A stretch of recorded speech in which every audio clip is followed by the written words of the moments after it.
నవనిర్మాణ దీక్ష 3వ రోజు జరుగుతున్న కార్యక్రమంలో చంద్రబాబు మాట్లాడుతున్నారు. లైవ్ ద్వారా చూద్దాం.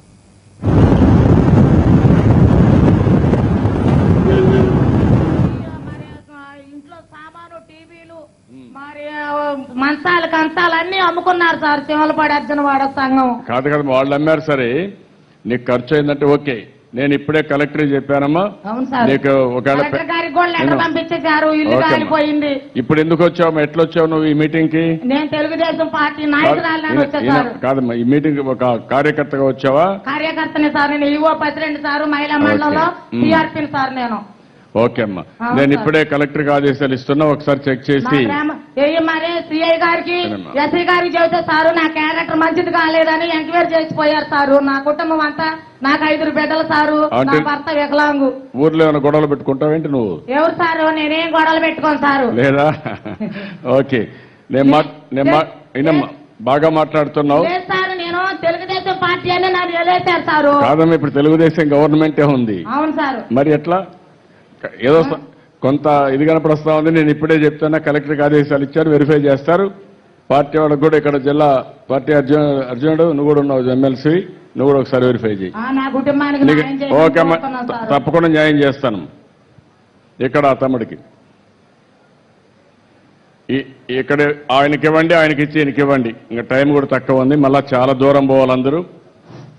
ఏం తమ్ముడు? గౌరవనీయ ముఖ్యమంత్రి గారికి నమస్కారములు. సభకు నమస్కారం అమ్మా. సభరామ నమస్కారాలు. నేను ఈ రోజు చాలా బాధపడ్డానండి. ఎంత బాధపడ్డానంటే చాలా బాధపడ్డా.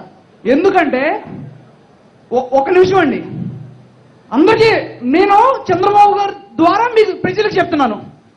చంద్రబాబు అంటే టెక్నాలజీ, టెక్నాలజీ అంటే చంద్రబాబు. అర్థమైందా?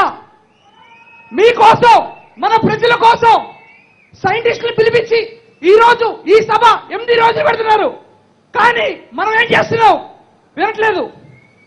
కానీ మీకు కూడా తెలుసా చంద్రబాబు నాయుడు గారు ఎంత కష్టపడుతున్నారో?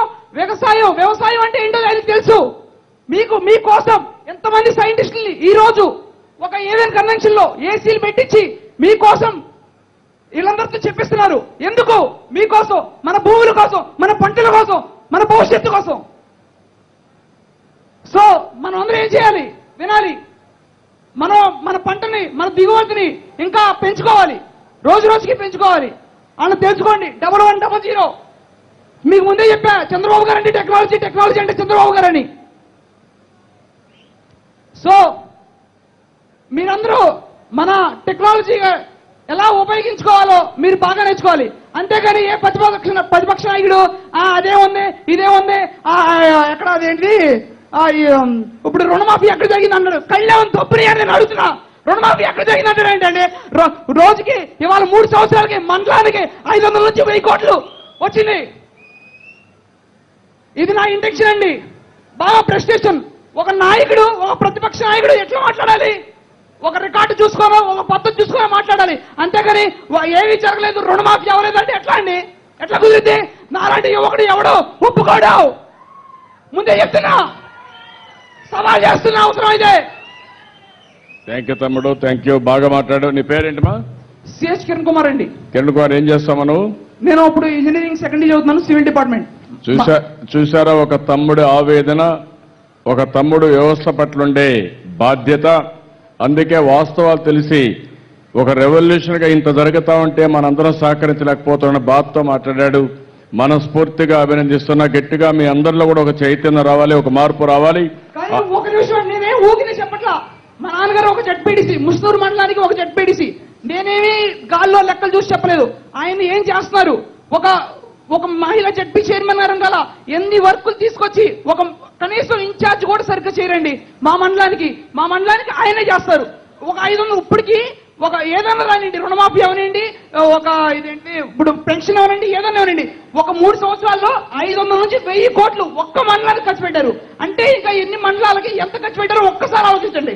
ఒక్కసారి ఆలోచించి నెక్స్ట్ వచ్చే ఎలక్షన్ లో ఎవరికి ఓటేలేయో మీరే గుర్తించాలి. థ్యాంక్ యూ అమ్మా, థ్యాంక్ యూ. జై తెలుగుదేశం, జై చంద్రబాబు. థ్యాంక్ యూ అమ్మా. అక్కడ మైక్ అమ్మా. Thank you, very nice. అక్కడ ఇవ్వండి, వారికి ఇవ్వండి, ఆ తమ్ముడికి ఇవ్వండి, ఆ తమ్ముడికి. ఆ తమ్ముడు మాట్లాడు. Good evening sir. సార్ సభకు నమస్కారం సార్. CM sir.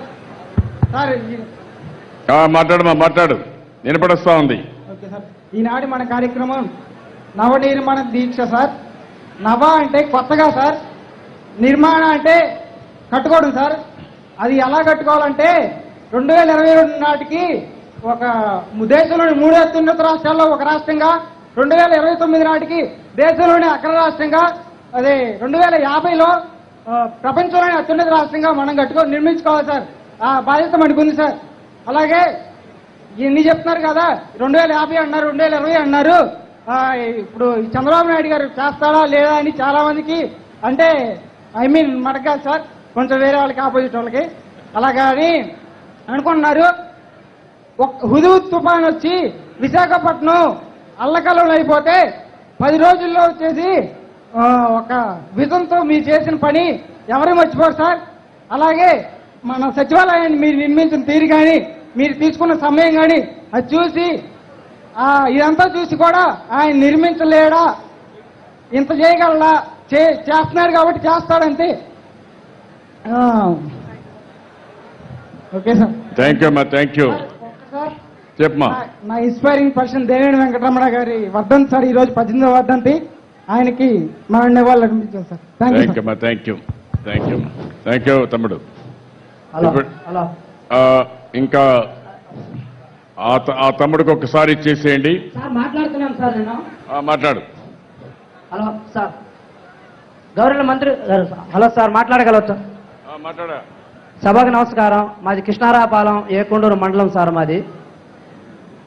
మేము మా సర్పంచ్ టీడీపీ సార్, పినివేని శ్రీనివాసరావు గారు సార్. మాది సార్, దయచేసి మా మాటలు కొంచెం వినగలరని మేము కోరుతున్నాం సార్. వింటున్నాం కదా సార్. మాకు కృష్ణారాపాలెం గ్యామ తండా, కేసీఆర్ తండా, మేము గిరిజనులం సార్. మాన్సింగ్ తండా, దీప్లా నగరం సార్ మాది. మా తండ ఒక చిన్న సమస్య ఉంది సార్. ఇది కలెక్టర్ దృష్టి కూడా వెళ్ళింది. కలెక్టర్ గారు కొంచెం దాన్ని సరిగా పట్టించుకోవట్లేదు సార్. అది అంటే మాకు ఒక ఫ్లోరిడ్ ఉంది సార్. అది అక్కడ ఉన్న లేబర్ సార్ అంత ఉన్నది గిరిజనులే సార్. ఉన్నది మొత్తం గిరిజనులే సార్. ఆ గిరిజనకి మొత్తం వికలాంగులుగా లేదంటే కాళ్ళు చేతులు పడిపోవడం, లేదంటే కాళ్ళు పడిపోవడం, లేదా చేతులు పడిపోవడం, లేదంటే ఏదైనా అనారోగ్యాలతో ఉన్నారు సార్. అందరూ ప్రతి ఇంటికి